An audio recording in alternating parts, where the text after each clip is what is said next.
Hello, this is Japheth. I'm back with another update video. It's been a while since I made one of these. The previous update was really not so much the app, but it was more to do with the AI. And those of you who are subscribed to the newsletter will have already read about that. Now that I got the known questions way better than they were, I wanted to shift focus on to doing something new. 1.2 adds a new feature where you can create stories just by telling the AI what it should be about. And that looks like this. If I go to create lesson, this lesson topic, if you typed in something here, that would be exactly what it was before.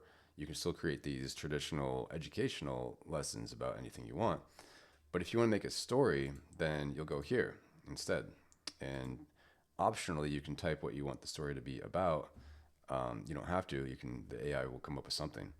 But I think it's a lot more fun when you can use specific names. Like I made a few stories that were about a boy named Indigo, which is my son's name, and the adventures that he went on made it a lot more personal. And you can also see that there's a story in the library, the public library, and that's this one, The Cartographer's Daughter. This is for 12-year-olds. There's a story at each age that came out just a few days ago. So yeah, if we go to another age, let's say we go to 23, let's see what that story is. Oh, look, The Cartographer of Forgotten Rivers. There's definitely a map theme there.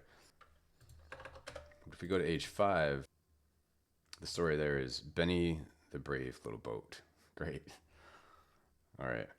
Now, more relevant for the younger kids are the pictures. The previous picture model, the AI was just making really random pictures. I mean, there's no coherence between paragraph to paragraph. So let's jump into Benny the Brave Little Boat, and I'll show you what I mean by that, and we'll take a quick tour of what a story looks like.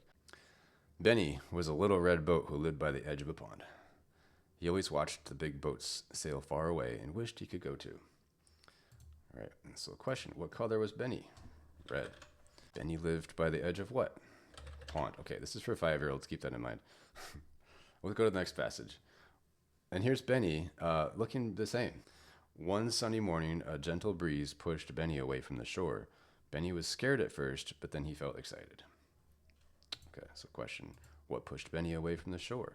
Breeze.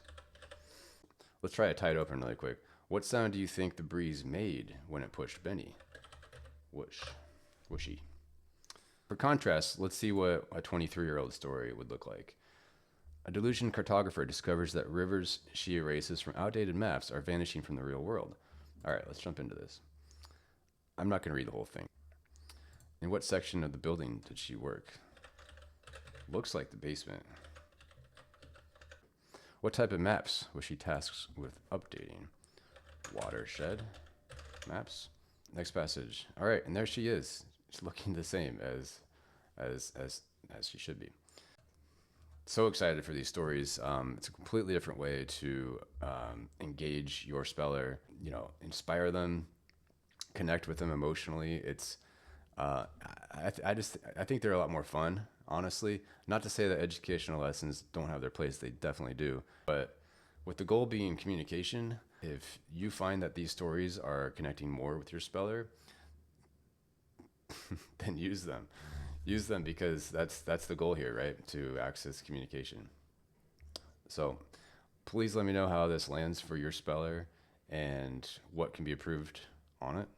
Love to hear some feedback about it, and enjoy.